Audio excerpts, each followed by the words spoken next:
It was one of those gray London afternoons where the rain didn't fall. It just hung in the air, a constant mist that clung to coats and windows. Inside the Green Elm Café, the scent of espresso and buttered toast softened the chill. The hum of conversation mixed with the hiss of the milk steamer, and for most people it was just another weekday. For Liam Turner, 23, it was just another shift he didn't want to be on. He moved between tables with the sort of brisk impatience that comes from working too long for too little. His apron was creased, his trainers scuffed, and though he smiled at customers, it was more habit than heart. At the counter, the barista Maya grinned. Maya, teasing. Another double shift? You'll start seeing coffee beans in your sleep. Liam, shrugging. At least they don't complain about the service. He smirked, wiping down a table as the doorbell jingled. An old man stepped inside, rain clinging to his long gray coat. His hat was slightly too big, his glasses fogged. He paused, scanning the cafe before quietly making his way to a table near the window. Table 7, the one no one liked because of the draft. Liam walked over, menu in hand. Liam, afternoon, sir. Eating in or takeaway? Old man, softly. Eating in, please. Thank you, lad. His voice was steady but tired, each word weighed down with years. Liam handed him the menu and turned to fetch napkins. When he came back, the man hadn't moved. He was tracing his finger along the prices as though memorizing them. Liam, trying to hurry him. Any idea what you'd like? Old man, gentle smile. The soup, please. And perhaps a roll, if that's all right. Liam, that'll be $7.50. The man nodded, reaching into his coat pocket and pulling out a small leather pouch. Then came the sound that made Liam wince, the clink of coins hitting the table. One by one, the man counted them carefully. 50 pence. A pound, another pound. His hands trembled slightly, but his focus was pure concentration. The cafe quieted. A woman at the next table glanced over, smirking at her friend. Liam gave a small laugh under his breath, more out of discomfort than cruelty. Liam, we, take card too, sir. Old man, without looking up. Oh, I know, but I like to see where it all goes. When he finally finished counting, he looked up with quiet satisfaction. Old man, there we are, £7.50 exactly. Liam took the money, his expression neutral but his eyes betraying impatience. Later, as he carried the steaming bowl of carrot and coriander soup to table 7, Maya leaned over. Maya, low voice. Poor guy, looks like he's barely scraping by. Liam, shrugs. Probably shouldn't be eating out then. Maya frowned but said nothing. Liam set the bowl down. Liam, here you go, sir. Soup of the day. Old man, warmly. You've been very kind. Liam forced a smile, muttered, enjoy, and walked off. The man ate slowly, savoring every spoonful. When Liam returned later, the bowl was spotless, the napkin neatly folded. On top sat a single-pound coin and a note written in careful script. Thank you for the meal. My late wife loved this place. I come every year on our anniversary. Liam stared at the note, unsure how to feel. For a moment, the laughter he'd shared with Maya tasted sour. But then another order called, and the moment passed. As he cleared the table, the old man approached again, holding the paper bag Liam had given him. Old man, sorry, lad. Could I get another roll to take home? My neighbor's not been well. Liam, flatly, sure. 1 second. He handed it over with a half-hearted smile. The old man thanked him again, slipped the bag into his pocket, and made his slow way to the door. Then, a sound of an engine outside. A black Mercedes glided to a stop. A driver in a dark suit jumped out, umbrella in hand, and hurried to open the back door. The old man stepped in. Maya's jaw dropped. Maya. Wait, is that his car? Liam, frowning. No way.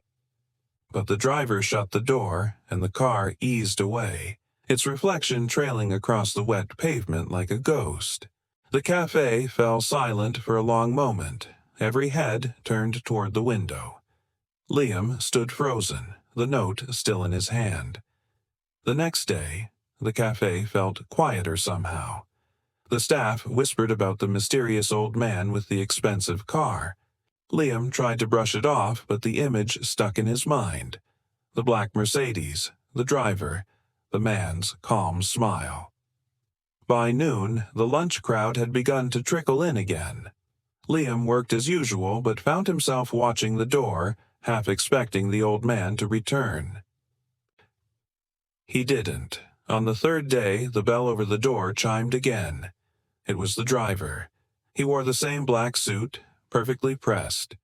Rain dotted his shoulders. He approached the counter, removing his cap politely. Driver. Good afternoon. You must be Liam? Liam. Surprised. Yeah. Can I help you? Driver. You served Mr. Hargreaves a few days ago. Maya. Quietly. The old man. The driver nodded. He reached into his coat and pulled out an envelope. Driver. He asked me to deliver this. Liam frowned, taking it cautiously. On the front, written in delicate handwriting, to the young waiter at the Green Elm. Inside was a folded letter and something heavier, a check. Dear young man, you reminded me of myself once. Impatient, eager to move faster than the world allowed. My wife used to say, Edward, slow down or you'll miss the good parts. I wasn't always old, nor poor. I built this cafe 30 years ago from a small stall with nothing but a kettle and a dream. Sold it when my wife fell ill so we could travel one last time together. I come back here each year to remember her, to see if kindness still lives in the walls we built. I noticed you laughed, lad. It didn't hurt me. It reminded me that we all have lessons to learn. I hope this helps yours. With respect, Edward Hargreaves. Liam's fingers trembled as he turned to the check. £5,000, payable to the Green Elm Staff Fund. The cafe went silent. Maya's hand covered her mouth. Maya, he owned this place? Driver, from 1985 until 2015. Sold it before his wife passed. Said it was time to let new hands take over.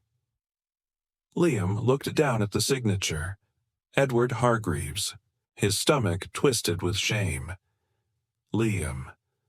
I laughed at him. He knew it. Driver. He noticed, but he forgave. Said you had a good heart that just needs softening. Liam turned the envelope over, noticing something else. A small second note. Don't rush people, lad. You never know the journey that made them slow. The driver's voice softened. Driver. Mr. Hargreaves passed away last night. Peacefully. He wanted this delivered today. Liam's throat closed. The cafe noise faded until all he could hear was the rain against the window. Without speaking, he walked to table 7, the one by the window, the one the old man had chosen. He ran his fingers across the surface, now spotless and empty. The driver placed his hat back on, nodded once, and left. The bell chimed softly as he stepped out into the drizzle. The next morning, the Green Elm opened early. On table 7 sat a single teacup, the same kind the old man had used, and next to it his note, framed in glass. Customers came to see it, to sit where he had sat. Business grew, but the noise was softer, more respectful. Liam changed too. He greeted every customer with genuine warmth. When a young mother came in short on change, he waved it off. When a man in worn clothes hesitated over prices, Liam poured him tea on the house. Maya noticed. "Maya, you're different these days." Liam, "Guess I finally slowed down." Maya, "You think he'd be proud?" Liam, "I think he already was." As the day ended, Liam brewed a pot of tea, poured a cup, and carried it to table 7. Liam, softly, "Tea for table 7. On the house." He sat, across from the empty chair, watching the city outside, buses rumbling past, rain streaking the glass. For a moment he imagined the old man there again, smiling faintly, counting coins not because he had to, but because he wanted to. The bell over the door jingled. A delivery boy entered, holding a parcel. Boy, "Delivery for Mr. Hargreaves?" Liam, sad smile. "He's gone, mate, but you can leave it here." The label read, "From Rose Hospice, memorial plaque enclosed." Inside was a brass plaque engraved with, "In memory of Edward and Mary Hargreaves, founders of the Green Elm. Love never leaves, it just lingers quietly." Liam placed it above table 7. The café glowed warmly beneath it, the light like a promise. That night he looked back before locking up. The cup of tea still sat there, steam gone, but presence alive. A reminder that dignity isn't worn on sleeves or wallets, but carried quietly within. He stepped into the rainy street, walking slower than he ever had. Moral reflection. Never judge someone by what they carry in their hands. Their true worth is in what they carry in their heart.